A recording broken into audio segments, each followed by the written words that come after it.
හරවන්නම් හදවතේ තියෙන දුක මම වචන පෙළි වලින් රැප් එකකට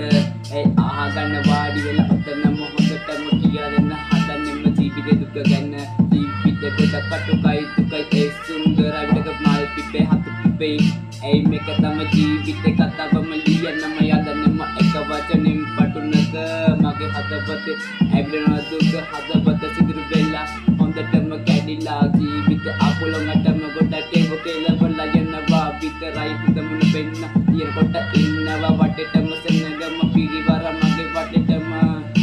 නැතේ සතේ නැති වෙන්න කොට ඉඳීද ඔය එක එකවත් තුඹ